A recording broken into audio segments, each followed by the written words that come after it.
The PGF Players Podcast, Episode 7, Amanda Freed, the Olympic gold medalist, my amazing co-host for a decade plus. She and I have been lucky enough to stir up content in the amateur softball space. Freed, we've got a heck of a show.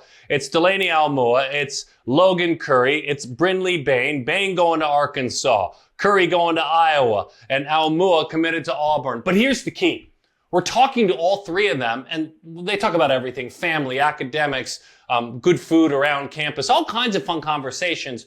But really, we dive deep on September 1, and all three of them have different journeys. This is such an insightful show. We added another guest, 3 different recruiting stories. I know. I love that. I love that it's such an educational piece for these athletes going through it right now to know that it doesn't look one way. You can anticipate your dream of how it's going to happen, but it doesn't always happen like that. And these are 3 elite athletes who all have different stories, who all ended up, it seems like, at a school that maybe wasn't in their shortest list, but turned out to be the best possible choice for them. And I love stories like that. They're exciting to talk to, and I hope this reaches a lot of these athletes that are going through the process right now. Listen to the very end of our first conversation, Logan Curry. You will learn how divine intervention absolutely helped her choose her school. This is the Players Podcast. PGF brings it to you. Let's get it going.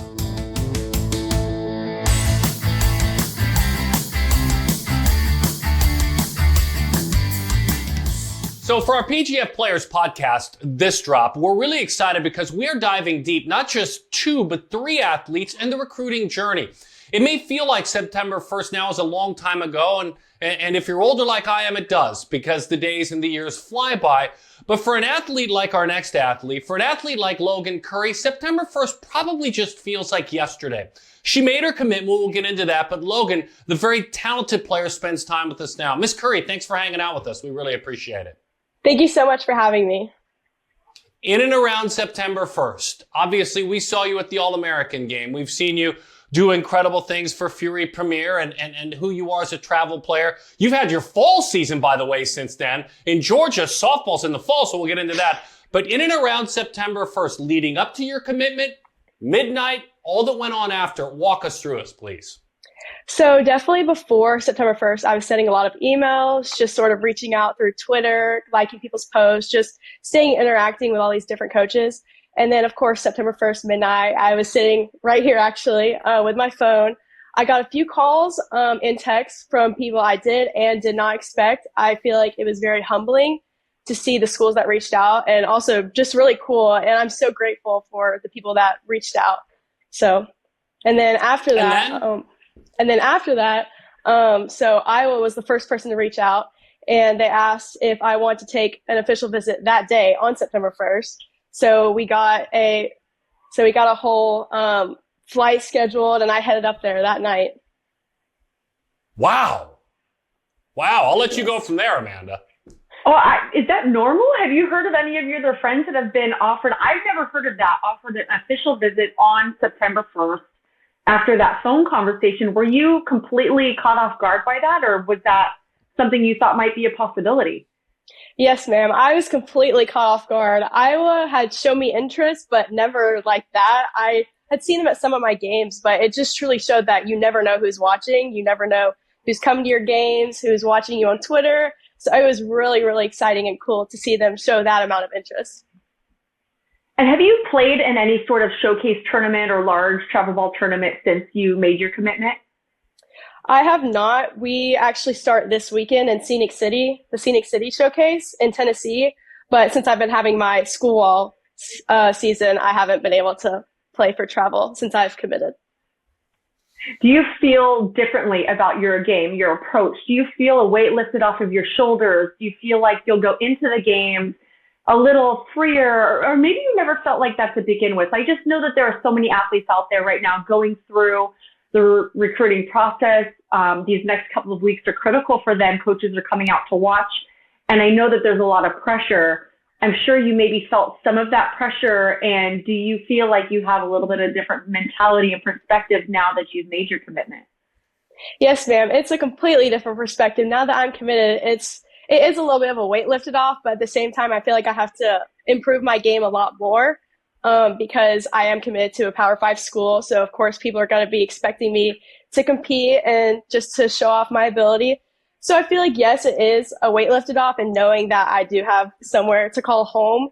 But at the same time, I do have to take a leadership and just sort of like just like a leadership role, and just knowing that I have to compete against the best and I have to be the best version of myself. Well, let's drill down on what you just said, because you said there's areas that you want to improve upon. I'm sure your entire game you want to improve upon, but pick one or two where you're really going to drill down and say A and B, Daron, these are two areas that I know I need to and want to grow to play at the Power 5 level. What are those areas? I would say mainly my speed. So I'm not your typical 6-foot power hitter. I'm more of a gap hitter, outfielder. So definitely I would consider myself fast, but definitely just always improving my speed just to sort of outrun the people I'm competing against. That's my biggest thing. And then, of course, just keeping my hitting consistent. I'm a big consistent hitter. Obviously, I'll hit a few home runs here and there, but mainly just staying consistent, getting on base so I can steal second or third. What was it about Coach Gillespie and then Coach Brian, Mandy, and Aaron? What was it about Iowa that either on that visit or when you got home and it started percolating in the crock pot of your life and your family? What was it that earned your commitment? Oh my goodness. It just felt like home. Even on my visit with my conversations with all four of them, it was just, even though they're 12 hours away, it felt like they were right in my backyard. They made me feel so welcome. I felt like I'd known them for years. And I feel like just having coaches that I can truly connect with on a deeper level, that was something that was really important for me and for choosing a school. So just seeing how well they took me in, and not only them, but the players, the current players at Iowa as well. It was just a really cool environment for sure. When you mentioned you worked quite a bit on your outfield as well, I mean, hitting really draws the attention of those coaches, but to spend time in the outfield and kind of working on things like that, talk a little bit about that. I think it's such an important skill that sometimes we overlook the importance of the outfield, especially when you get to those Power 5 schools. Yes, so I used to play shortstop actually, and then I transferred into the outfield. So I sort of saw the outfield as a different level of responsibility in a way. And I definitely think, obviously, I've tried to improve my outfield over the past few years, but just truly taking charge and just being, especially playing center field for my travel team and my school ball team, just taking that leadership and that ownership and going and diving after those balls and having good angles. I feel like those things are just truly important and can definitely be overlooked for sure, but those things are truly important in my game. Well, and I love asking this of the athletes who have been through everything that you've been through. You've been through that stressful recruiting process. You've done everything right to get to where you are. And sometimes when you're in it, it's hard to look at the bigger picture. What kind of advice do you have for those athletes that are in the thick of it right now, wondering if there is a place for them to play and if it's ever going to happen for them? What advice would you give them as they go through this process? My biggest advice would just to live in the moment, just to enjoy it and just to be grateful for not only the coaches who are taking the time to reach out, but also the people who got you there, coaches, hitting coaches, pitching coaches, even your teammates, just being grateful for everyone who has surrounded you and allowed you to play at the higher level and then hopefully at the next level in college. I have like 7 or 8 people I want to ask you about, so I'll try and narrow it down. So bear with me, Amanda. And I don't want you to rush either. I don't want you to rush, and I may skip some. But I want to ask you about Patrick Moyer and Keith Perry, because those are 2 of your coaches that have been with you for quite some time. Fury Premier, the 2025 team. Tell me a little bit about those 2 coaches, the impact they've had, and how maybe they guided you through this recruitment experience.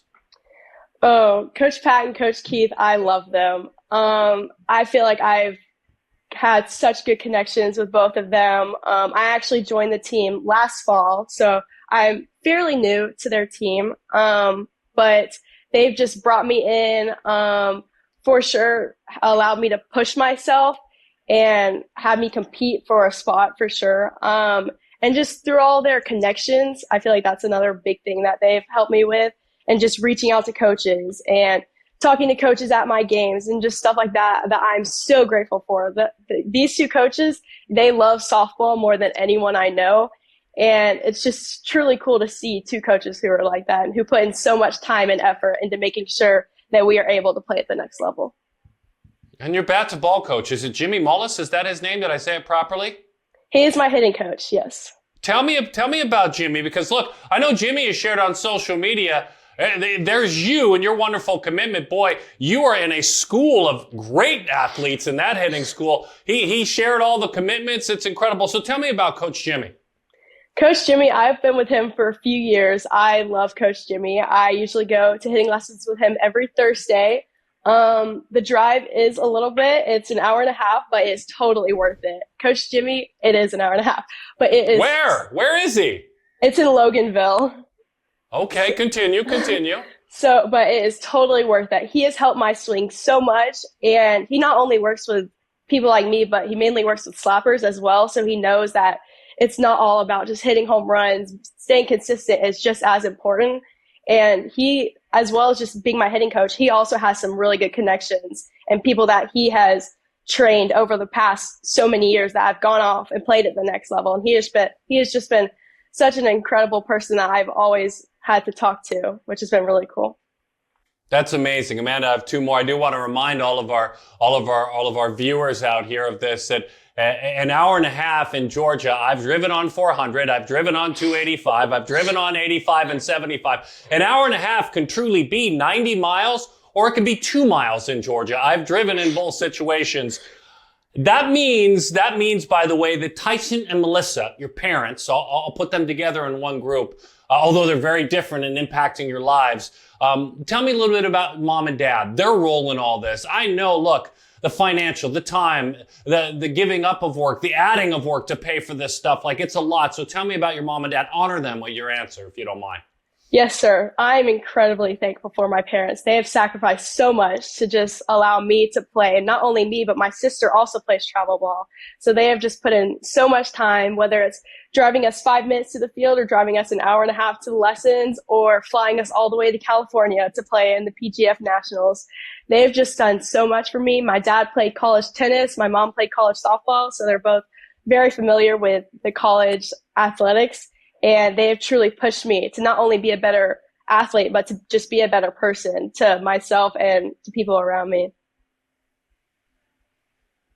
I'm done, Amanda. That's all.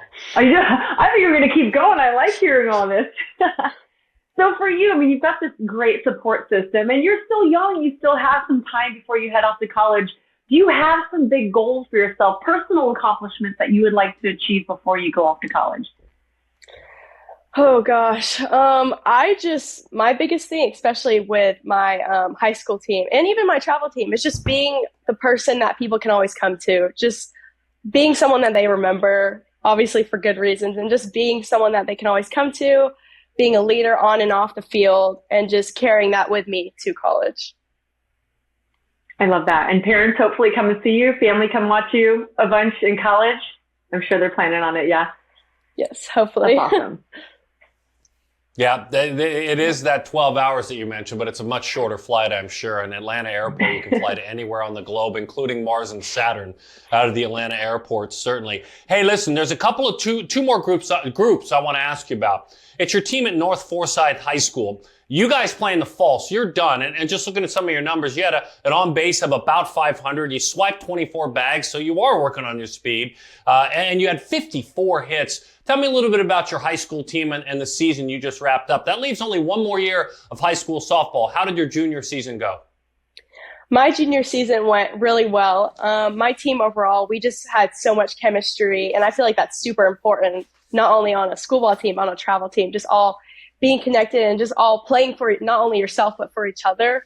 So I batted leadoff, and it truly allowed me to step up and be kind of that leader who just gets the inning started with a base hit. And I produced a lot of the time, which I felt was really important, especially leading up to September 1st, just staying consistent and having good at-bats and good approaches up to the plate. And even in the outfield, being that leader.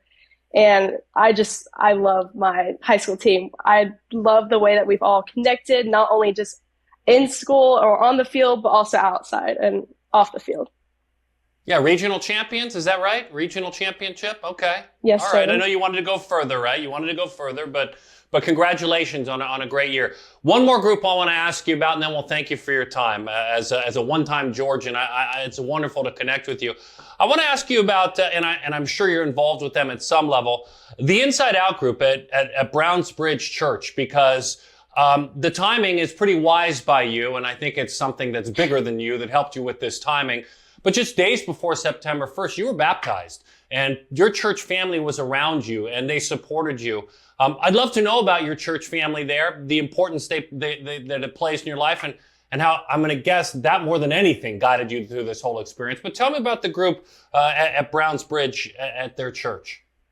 So Inside Out is our high school service that all the high schoolers go to. I started going around a year ago. I joined a small group, and ever since then, I've just tried to devote myself to Jesus and to follow him. And getting baptized meant so much to me. I was saved back in March. And so I felt like this was another step of my faith that I wanted to take, especially before September 1st, because truly, if there's anyone that can guide me, it's Jesus through the whole recruiting process. And I just knew that if I could just pour myself into him, that he was going to help lead me into a place that he knew was right for me, which I truly had no idea it would have been Iowa, to be completely honest. But knowing his plan, I know that everything went perfectly. And I'm just so thankful for the Browns Bridge community that has surrounded me and just brought me in to be like a second family to me. Something greater than you, something greater than softball, something greater than Iowa, all of it, and that's wonderful. What a great perspective. And I'll say goodbye and just let you know that I was asked in our home, we're a big baseball house, right as the last out of the World Series occurs, all of us go around and pick who's going to win the 24 World Series in this case, and I picked your Atlanta Braves. So I wanted to let you know that I'm expecting them to win the World Series. Logan, thank you for your time. You educated a lot of us, and then in the end, you inspired us. We really appreciate it. Well, thank you so much for having me. I've truly enjoyed being on this. Thank you so much. PGF Players Podcast, Logan Curry, Cumming, Georgia. I lived there for a long, long time. Good people, a great part of the world. More great conversations on the Players Podcast in just a second.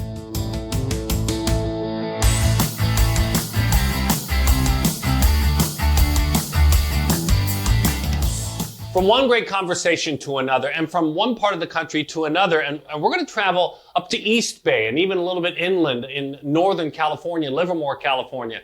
That's our state, selfishly. Amanda's there. She's in Southern California. I'm a Californian, so I'm a little bit more comfortable with Delaney Aumua. Delaney, thanks for spending time with Amanda and I on the Players Podcast. We really appreciate it. Thank you. I appreciate you guys for inviting me on. So the theme on this show, and this probably won't surprise you, it turns out to be informative for athletes that are younger than you or still in the middle of the journey, is September 1. Like, what leads up to it? What happens right around it? And then how did you make your decision? So that's why I'm starting all of these conversations. Take me to September 1, Livermore, California, if you were at home, and what happened kind of in the hours and the few days prior. What happened leading up right till midnight, which is 9 Pacific? And then obviously for you, what happened in the days after that led to your decision? And by the way, for our viewers, it was Auburn. It was Auburn, October 2nd. I left that out. Now, go ahead. Okay. In the days leading up, me and my family all kind of had a conversation, I think like 3 days before, just about like how it would go. And then my recruiting coordinator like kind of coordinated a phone call with us to like let us know like how it's going to go and like what's going to happen and like what I should be saying and like what I should be asking. So like, to be honest with you, the day before September 1st, I was at my brother's football game. And I kind of was trying to keep my mind off it, but then I was like, I still had my mind on it. Cause like it's such a big day. And then at midnight, I kind of just started like stressing out. I was like all over the place. But at midnight, it wasn't really, it was not a busy night for me. My busy day was more September 1st, like kind of in the afternoon. That's when, I got a text message from Coach Carasoni at Auburn. And then Georgia texted me and then Minnesota and then a few other schools too. But, we set up a phone call with Coach Carasoni and it was so cool. It was so good. Like that was like, I don't even know how to explain it. It was like the conversation went great. I loved like what she explained to me was super awesome at Auburn. And then obviously I go on my visit and I absolutely fall in love and I love it. So yeah. Well, it's so interesting because when we had a chance to talk to you prior to PGF and we asked all the athletes, what are some of your dream schools? Who are you looking into? correct me if I'm wrong, but I don't think Auburn was on your short list. And that seems to be kind of a common theme is these athletes, you elite athletes, go in with this idea and this vision and what you think is your dream school. But then as you go through the process and you really get to know these coaches and the athletes on the field that you could be playing with, you go visit the campus, you talk to your family. Sometimes those initial dreams change a little. It sounds like that's what happened with you in Auburn. Yeah, I kind of just had my list. It was like kind of just the camps I'd been to, and I hadn't really like explored outside of like, obviously that's a super far school. And, I thought I was going to be like a little closer to home, but I go to Auburn and I'm just like, Mom and Dad, I'm doing it right now. I'm committing right now. And I think for all these athletes too, it's important because it all worked out, right? And I think it does for most athletes, and everybody's journey is different. Some it's September 1, some it hasn't happened yet. But it takes a lot of work on your part, right? Like you had a lot of support within your organization and within your family, but you put in a lot of hard work on social media, contacting coaches. Talk to me a little bit about the work that you put in to prepare yourself to have the options that you did. Yeah. So, before, like a few days before every tournament, our recruiting coach, like he preached to all of us, like, that we needed to send out emails to at least like 25 schools so we could get like, obviously like some eyes on our games, right? So, me and my dad would sit down and we'd do my emails. And then my sister helps me with my Instagram. So we'd do that. And then me and my dad run my Twitter. So we'd also do that. So like, it kind of just be like a weekly thing before a tournament where we'd have like kind of just the social media day where we'd post my schedule. And then obviously I'd go to elite camps and like post about it there. So yeah. It's interesting. Amanda brings up something that I definitely wanted to talk to you about because, like, for an example, I have a young nephew that's in your grade, maybe a step behind in the whole process, has to play his way up in baseball. But you, to me, are going to be the example I share of using your platform properly. It is always like, if you go back to your Twitter timeline, it's your resume. I mean, it really is your resume statistically. I know you went to the Oklahoma camp. I know you went to the Oregon camp. I know you went to the Texas camp. I know you went to an LSU camp. I know you went to a Washington camp because of you. I mean, as you just talked about the background, you mentioned your recruiting coordinator. Who is that? Please name names because they're doing a great job. Yeah, Jay Kine is our recruiting coordinator for our team. Okay, so Jay helping you with all of that. It is really, and I don't mean to ask the same question as Amanda, but I wanted to take it deeper because you really are taking ownership of your story. We'll talk about the academics part of it too, but you have used what we at times, us older folks like me, deem as something that can be bad, the internet, phones, and social media, 100% as your ally. You really, truly have on all fronts. Is that fair? Yeah, that is fair. I am super grateful to have a sister that's like, that kind of like knows about social media and is kind of teaching my parents about it.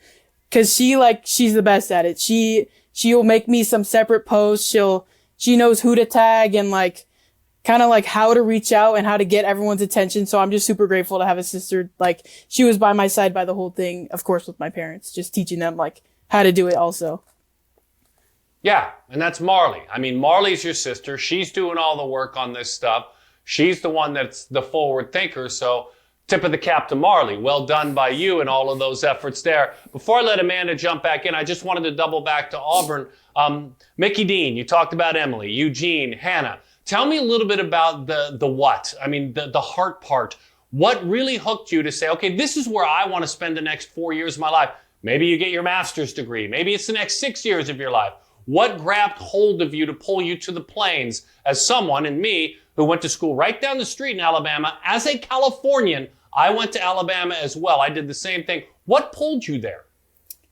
To be honest, it just felt like my hometown. Like, I feel like Auburn is kind of like a enclosed, like it's kind of a small town, and so is Livermore. So it felt like the same atmosphere, and like, I feel like I don't need to be in like a big city, and like I like if everything's close together, and like I really liked how green everything was.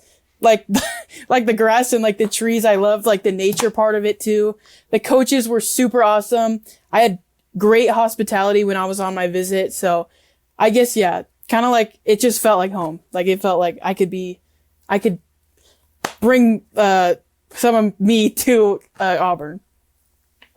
Well, and obviously they loved you, so I'm sure they were just rolling out the red carpet. It feels so good to be in that kind of an atmosphere, right? And to know that you can go in and impact this program.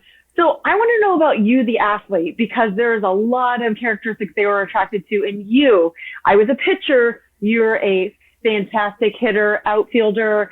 I want to know about you when you step into the box. If I was a pitcher, who am I facing? What do I have to fear? What is it that has made you as good as you are? Yeah. I definitely. You have to brag though. Don't be shy. Okay.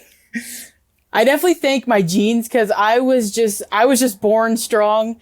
So like a lot of people tell me that my swing looks effortless, but I promise it's not. I swing super hard on every pitch. Like there's not really. Even if I whiff at a changeup, it's probably like a super hard swing that I just missed, right? So like, and I also, my big thing is like, I always trust my eyes. Like, if I like it, I'm gonna swing at it. If I miss, whatever. If I don't like it, I'm not gonna swing. And yeah, I think my hand-eye coordination is like one of my best because, like I said, like, if my eyes go, my hands go, and I just kind of drop my hands, barrel goes, and the ball goes too. So that's kind of my attributes that I would like to brag about. Well, when I hear you talking, you remind me a lot of Crystal Bustos. I don't know if you remember Crystal Bustos, the hitter, one of the best hitters to ever play the game. She's hit home runs that took several minutes to land. But she gave me a piece of hitting advice because obviously, like I can't match up to her strength. But she said, you know what? I just go up there, and if I see a pitch and I like it, I just swing as hard as you can. And she was what you would call a bad ball hitter. And I think that's a great skill to have, not to overthink it in the box, just to go up, trust your hands, and swing as hard as you can, and good things happen. So if you had to think about what would be next for you, like what would be, you've got everything going on, you've got this big commitment. Obviously, the work's not done. Physically, let's talk about hitting. What do you see as your next growth points when it comes to your swing and your approach at the plate to take you to that next level? I definitely think I'm working really hard to like, I'm kind of like a pull hitter sometimes, but I'm working super hard to like start going the opposite way because obviously I realize that pitchers are starting to pitch me outside, so I don't want to be like super early and like roll over or like miss, obviously, but I'm definitely working big time on going the other way and hitting opposite field. What a great question, Amanda, which leads me to ask how. I mean, what are some of the how? How are you training yourself to do that? I'm intrigued by that answer because I pitched professionally in baseball, but I would pitch you away if I was dealing with your kind of power. So what kind of training are you doing, whether it be with machines, whether it be with live arms, whether it be with T-work? What kind of training are you doing to basically trust your hands more, trust, as you say, to let it travel deeper in your stance? What kind of training are you doing? I see my hitting coach, Sean Ching, every Tuesday, and that's kind of like the big thing we're focusing on right now. So like it's pretty much the same thing every time. It's T-work, soft toss, and then just arm. So like he'll definitely throw me a lot of outside because he also knows that I need to work outside. And then I'll take kind of what I do there into my backyard and just do T-work outside there, and my dad will soft toss. And then like 2 days before a tournament, we'll go to the field and he'll throw me a bunch of pitches. So that's kind of how I get in my rhythm to be ready to go into my tournament during the weekend. You hit 15 home runs in the summertime. You recently hit 2 homers in the PGF shootout. You guys battled the AZ Storm in the championship game. That's a heck of a matchup, by the way, the Lady Magic and the AZ Storm. Of those home runs that you hit 2 at PGF National, all those home runs I'm talking about, how many of them were Oppo? Ooh. To be honest, I think I remember hitting one that was like really right field. So I think there's like 4 maybe. Super rewarding though. I guess my point is you're working so hard on this. Yeah. It's got to be super rewarding to have it come to play in the game. If you do it at Nationals, if you do it in the shootout, if you do it where you played this summer, that's the payoff. That's got to make you feel good, huh? Oh yeah. When I see it go that way, I'm just like, yes. I have to follow up with your work in the classroom at Granada High School, because as I said to you in the pre-interview, you have some great nicknames through the years. Laney, D, Bam Bam when you were younger.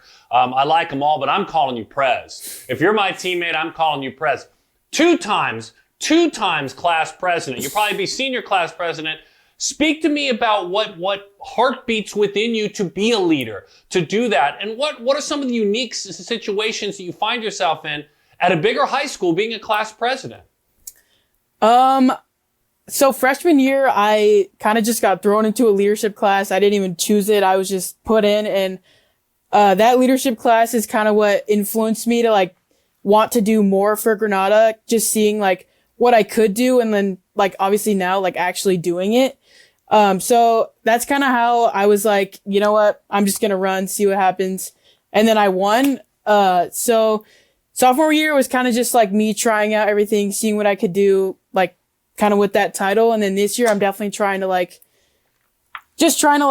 I guess help Granada just become, our big thing is like making Granada more inclusive and like being involved more with our community. So that's kind of like what me and my other officers are trying to do right now. We're trying to like make a bunch of new friends. If we see someone that's sitting alone at lunch, like one of us will go up and talk to them, and like we're just trying to be involved with like not only our class, but kind of just like our whole student body as junior officers.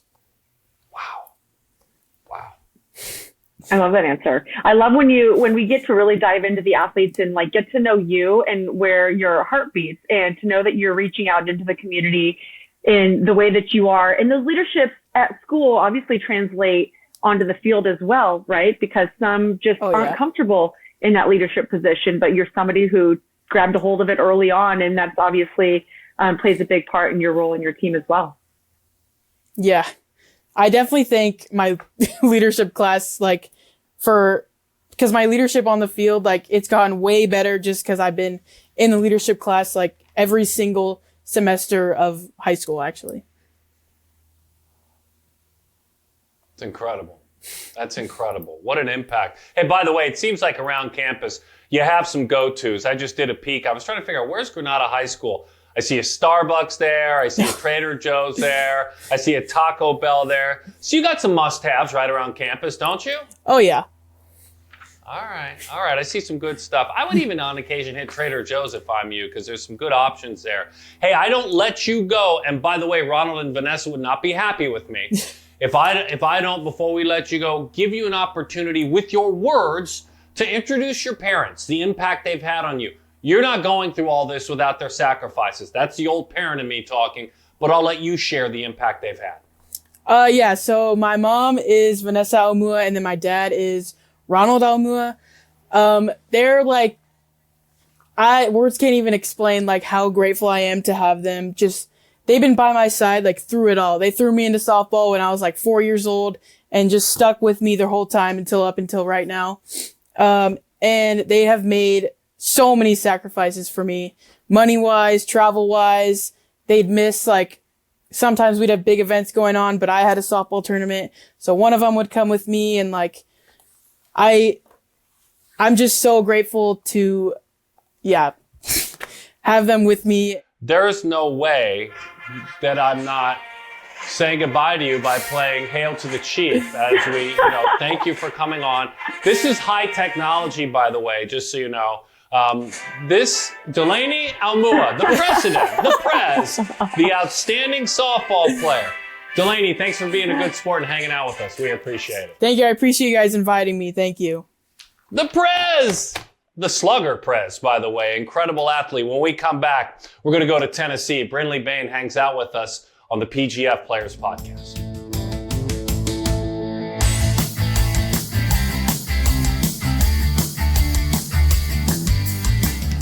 And the last shall be first. In other words, the third conversation is this great podcast. We promise it's going to be the best if Brinley has anything to do with it. Brinley Bain is from Eagleville, Tennessee.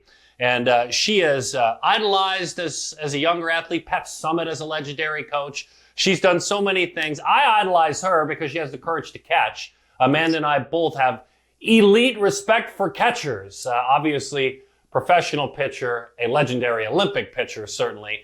And Brinley, thanks for hanging out with us. We really appreciate it. Thank you for having me. The other important part of this show that we've learned is the whole September 1st situation. Obviously, when the rules changed a half generation ago to have a day when the gates swing open, you athletes, you really good athletes, started to prepare for it. So this is the third time now we've been able to hear from an athlete, and every answer is so unique and different. So let's hear Brinley's world. Let's understand from you what went on in the few days leading up to September 1st, and then on September 1st, maybe midnight Eastern the day before, and then the days after, what followed for you. Kind of walk us through your recruiting experience, and we'll tell everyone you chose Arkansas. But tell us a little bit about 9-1 and right around it, please.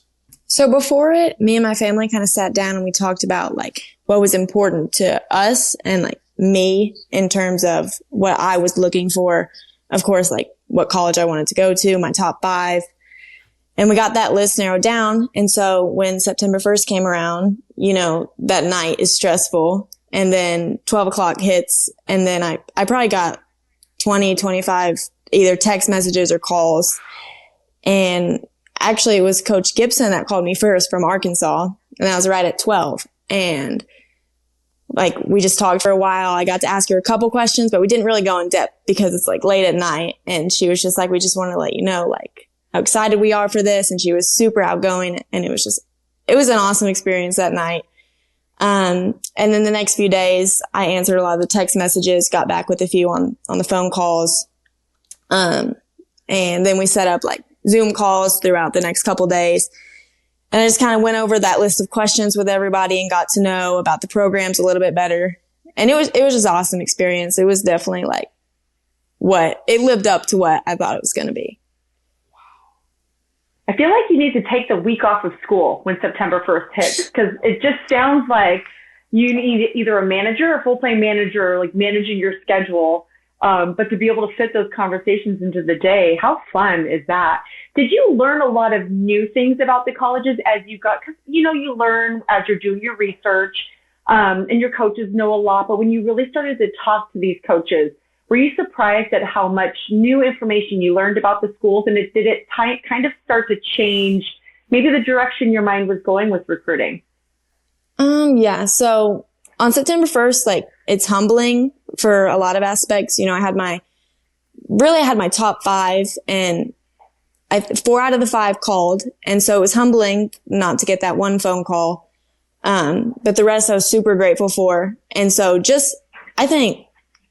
changes a little bit because you get to learn more about them as people, because I've gone to the camps and I've been able to talk to them about their softball program, but like getting to actually ask the personal questions about their programs or just them as people was probably one of the most important parts for me. So what did it end up being that you heard, sound, saw, felt about Arkansas that led you to make that decision? I love their coaching staff. And then whenever I was able to go on my visit, the players, everybody there felt like family, and they were so close knit that it was like, I felt like I would belong there, if you know what I mean, in a sense. And, you know, they've got Coach DJ, who is an awesome hitting coach. And then Coach Deifel is so loving and caring about all her players, and she develops them well. And just, all of them were everything I'm looking for. What a thoughtful answer. I usually have been talking about parents later on in the interviews, but when an athlete says loving and caring, I'm in as a parent. You know, that's, you know, having college age and adult, 4 daughters myself. If I hear the word that someone is a mentor or caretaker and they're loving and caring, I'm in, because I know the discipline part's going to come, because Arkansas plays in the SEC. You don't float through the SEC. We all know that. But introduce me to Tommy and Tiffany. Tell me a little bit with your words, the role they played in this journey, and obviously in the many, many years prior. My dad has done so much for me in like the softball aspect of it. Like he's learned everything about hitting for me. We've got a facility in our yard where he's got pitching machines and everything like that. And we're out there hitting every single day. And they both provide so much time for me. Like my mom, before I could drive, she would take me to training every single day after school, or my practices before school. And they've just been supportive through it all on both the getting me ready for game days, practices, getting me the right food that I need or anything like that I would need. They've both been so like awesome. And they both, if I'm not mistaken, you can fill in the gaps for me. Your dad played college baseball. Where? I think he played at Ball State. I think both my parents ended up playing sports there. I'm honestly not 100% sure. Ball State, very good. David Letterman's college, good Midwestern people, Muncie, Indiana. Beautiful Ball State University. That's a good spot. So I wanted to ask you a little bit about, Coach Jay Ross, the Sparks Elite Ross program, Ross Stewart. But tell me a little bit about your travel program and your journey with Coach Ross as well.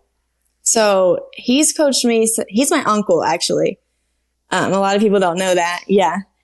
He's my mom's brother, but he's coached me since I was I think 6 years old. So after T-ball, we started a travel team and he's always been coaching me.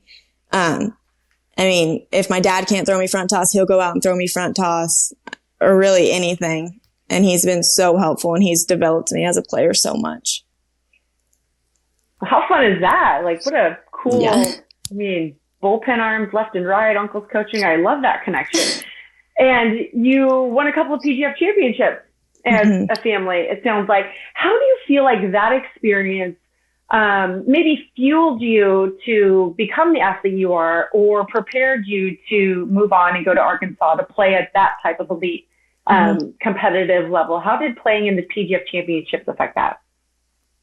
I think that the PGFs are like the best of the best. And so whenever I'm playing on those stages, I'm thinking like, these are the girls that I'm probably going to play against in college. And it's like, how can I excel myself and push myself to stand out on the big stages and not just in like the regular environment? And I think that's just a way of preparing myself for whenever I do get to the college level at like the highest that there is.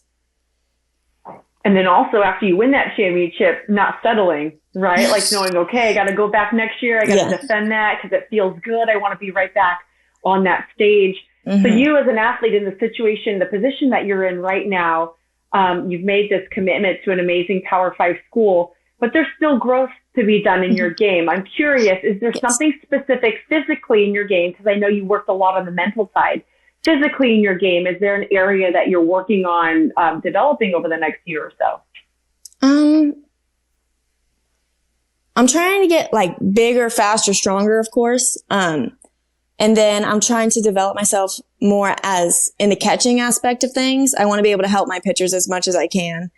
And that's another thing that I loved about Arkansas was that Coach Deifel used to be like an amazing catcher. And I think that she'll really help my game step up behind the plate.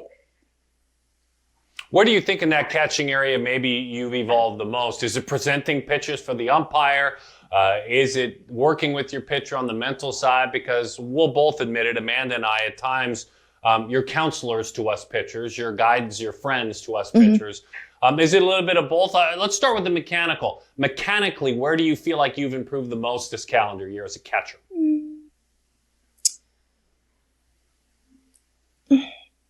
I think probably the transfer, because last year my hips were kind of tight. And so I've been doing a lot of training on getting more mobility in my hips and my ankles and things like that. And that's helped me move a lot better back there.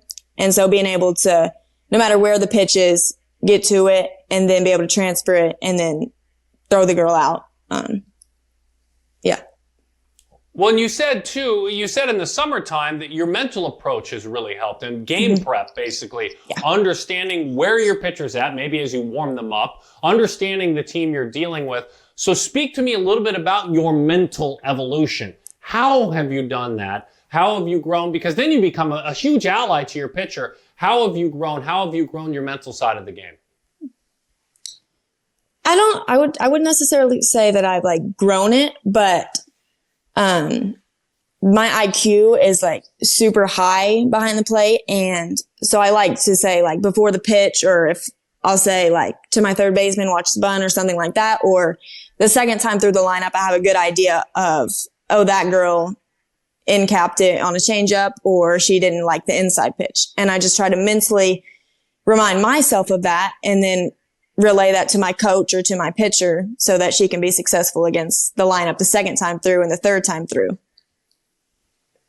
So when you're a catcher, like you are working with multiple pitchers on a staff, what is your strategy for relating to each of them? Because I know in our game, especially during the recruiting season and in travel ball, unless you're in championship play, those pitchers sometimes can be in and out of games and you're switching and you want that to be seamless. What sort of work do you put in as a catcher to create that relationship with your pitchers to be able to stay on the same page and work seamlessly through, several innings with different pitchers? I think that comes through just getting that connection with your pitcher. So like for me, sometimes it's just after our games, hey, do you want to go get lunch or something or go get dinner together and we can talk about how you pitched that game or what do you want to do better or what do you think your strengths are? Because, like with our team, we live like far away, like 5 hours from each other, all of us. So it's hard to do that during the week or see them. So I'll go talk to them after the games, maybe in between innings or anything like that, or even just over the phone throughout the week and just try to keep everybody mentally locked in and get to know more about them as the season goes on. So do you feel like that's a challenge? Not to keep reiterating, but we see this a lot in travel ball. Some of these top level organizations who might not have the concentration of athletes in their area pull from a bigger region to create these teams. It's almost like an all-star team and goes out and you guys are able to communicate well with each other, create camaraderie. Sometimes, I don't know, correct me if I'm wrong, might start off a little shaky at the beginning, but as you get to know each other and practice a little bit more together by the end, you're rolling pretty smooth. Is that like a trend that you've been seeing with an organization like yours where communication is key? Things like lunches, phone conversations, those things are being key elements in the success of your team? Yeah. Like at first, it's always a little bit of a rough start. Like 2 years ago, I think in our 14U season, that was whenever Unity and our Mojo team merged. And that was like all new girls. And so we ended up winning PGF that year and we came all the way through the losers bracket. And I think that it was just those first couple games, we just didn't know each other. We didn't have the chemistry. And then I feel like once you go through all the struggles together or the successes together, you start getting the chemistry. And then, you really just grow from there. So once it clicks, I think like you just get on your roll and you keep going. I'm intrigued because I want to go back and put a bow on this with the recruiting piece of all this, because I was listening to you describe your list. I think you said 5. It was a nice, and we've all been through this, a humbling moment when 80% of those came through and you thought, okay, well, that's a good reminder. Even if it was just a text, maybe not a trip or anything like that, or like that, which school at least grabbed hold of you and scratched your ear for just a minute? You're like, they weren't on my list, but wow, I never thought I'd hear from them. They're here or they're over there. It's such a unique place. It's interesting. I'm at least going to think about it. And this is a compliment to the school, by the way, when you share that. What school maybe surprised you most that you heard from? Probably Virginia Tech. Okay. Yeah. I had gone to a camp like 2 years ago, or no, like 4 years ago. And it was just a team camp. And then they hadn't emailed me too much and they called and I was like, okay. And so we set up a phone call and like, I was very interested in what they had to say. Isn't that amazing? I think it's a great reminder, and I'm just preaching to the choir with all of us here, that everybody's watching all the time. You know what I mean? Everybody's watching, whether it's our social, whether it's coaches, whether it's other college coaches that are there. Wow. Great insights. I really appreciate it, Brinley. Getting to know your family, your journey. We love catchers on this show, so you already know that. So thank you for your time. Best of luck. Have an amazing junior season. We're excited to see how it goes. Thank you so much. Thank you all for having me. Repping Tennessee with pride, Brinley Bane, we thank her. We also want to thank out in California, Delaney Aumua and Logan Curry from Georgia, just north of Atlanta, Georgia. Now that was an episode you weren't paying attention if you didn't learn. She's Amanda, I'm Daron. We'll see you next time when we drop the brand newest edition of the PGF Players Podcast.